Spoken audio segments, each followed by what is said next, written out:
Hi friends, வாங்க இன்னைக்கு நம்ம தமிழ் குக்கிங் கிச்சனில் என்ன செய்ய போகிறோம்னா ஒயிட் குஸ்கா தாங்க செய்ய போகிறோம். இது கூட தால்ச்சாவும் மட்டன் கிரேவி அல்லது சிக்கன் வறுவல் வச்சு சாப்பிட்டா அருமையாக இருக்குங்க.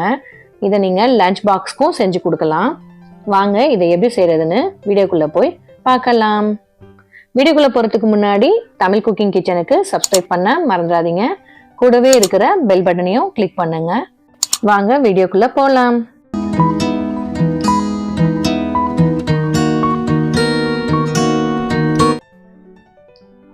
ஒரு பாத்திரத்தை அடுப்பில் வச்சுட்டு ஹீட் ஆனோனையும் எண்ணெய் ஊற்றிக்கோங்க. நான் 3 கரண்டி அளவுக்கு எண்ணெய் விட்டுருக்கேன். வாசனை எண்ணெய் நல்லெண்ணெய் அந்த மாதிரி விட்டுறாதீங்க. ரீஃபைண்ட் ஆயில் ஊற்றிக்கோங்க. கூடவே 2 ஸ்பூன் அளவுக்கு நெய் ஊற்றிக்கோங்க. 3 பட்டை, 4 கிராம்பு, 3 ஏலக்காய் எடுத்து அதை பொரிய விடுங்க. அது பொரிஞ்சோனையும் 2 பெரிய வெங்காயத்தை கட் பண்ணி வச்சுருக்கேன், அதையும் சேர்த்துக்கோங்க. இது கூட 3 பச்சை மிளகாய் சேர்த்துக்கோங்க. லைட்டாக கலர் வர்றதுக்காக ஆப்ஷனல் தான் ஒரு தக்காளி சேர்த்துக்கோங்க. 1 கைப்பிடி அளவுக்கு புதினா, 1 கைப்பிடி அளவுக்கு மல்லித்தலை, இதையும் சேர்த்து நல்லா வதக்கிக்கோங்க. நான் இன்னைக்கு 3 கப் ரைஸ் தான் எடுத்திருக்கேன். அதுக்கு உண்டான அளவு தான் சொல்கிறேன். அதாவது 3/4 கிலோ ரைஸ் இருக்கும்.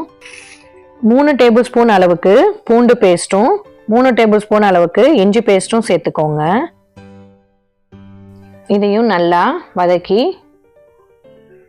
இது கூட 2 ஸ்பூன் அளவுக்கு தயிர் சேர்த்துக்கோங்க. இது சாப்பாட்டுக்கு ஒரு சாஃப்ட்னஸ் கொடுக்கும். தேவையான அளவு உப்பும் சேர்த்து இதை நல்லா வதக்குங்க. நம்ம ஒயிட் குஸ்கா செய்கிறனால இதுக்கு தூளுங்க எதுவும் தேவையில்லை.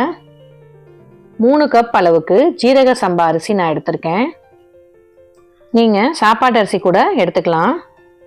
எந்த கப்பில் அரிசி எடுக்கிறீங்களோ அதுக்கு 2 மடங்கு தண்ணி ஊற்றணும். 1 கப் அரிசிக்கு 2 கப் தண்ணி ஊற்றணும்.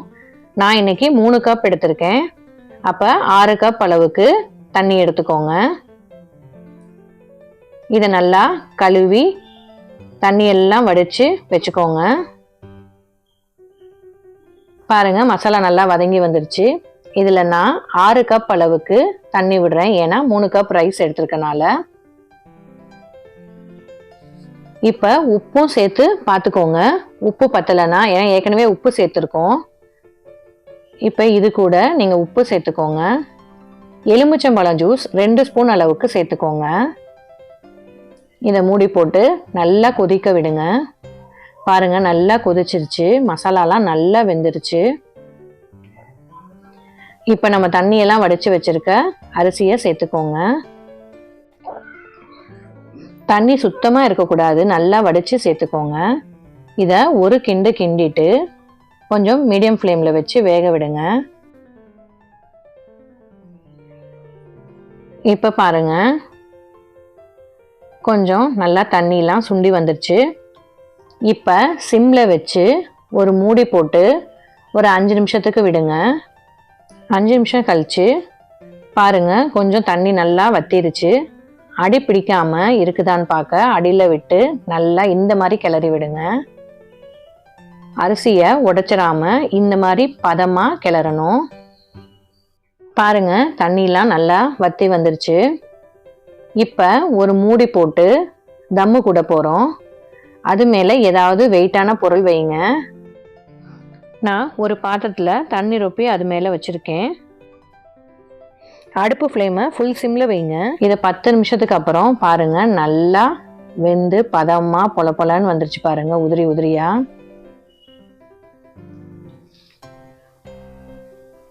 பாருங்கள், அரிசி உடையாமல் இந்த மாதிரி பதமாக கிளறி விடணும். ரெடி ஆயிடுச்சு. இப்போ மேலே 1 ஸ்பூன் அளவுக்கு நெய்யை இந்த மாதிரி தடவி விட்டு மூடி போட்டு நம்ம பரிமாற வரைக்கும் அப்படியே விட்டுருங்க. அடுப்பை ஆஃப் பண்ணிடுங்க. பாருங்கள், உதிரியான ஒயிட் குஸ்கா ரெடி ஆயிடுச்சு. இது கூட நீங்கள் தால்ச்சா வச்சுக்கலாம். அந்த வீடியோவும் நம்ம சேனலில் போட்டிருக்கோம். அது லிங்க்கு டிஸ்கிரிப்ஷன் பாக்ஸில் இருக்குது, நீங்கள் அதையும் போய் செக் பண்ணுங்கள். இல்லைன்னா மட்டன் உருளைக்கிழங்கு குருமா நம்ம வீடியோவில் போட்டிருக்கோம் நம்ம சேனலில். அதையும் ட்ரை பண்ணி பாருங்கள். அதோட லிங்க்கு டிஸ்கிரிப்ஷன் பாக்ஸில் இருக்குது. இது கூட மட்டன் கிரேவி அல்லது சிக்கன் கிரேவி ஏதாவது வச்சு சாப்பிட்டா அவ்வளோ அருமையாக இருக்குங்க. இதை நீங்களும் செஞ்சு பாருங்கள். உங்களுக்கு பிடிச்சிருந்ததுன்னா உங்கள் ஃப்ரெண்ட்ஸுங்களுக்கும் ஷேர் பண்ணுங்கள். Thank you friends.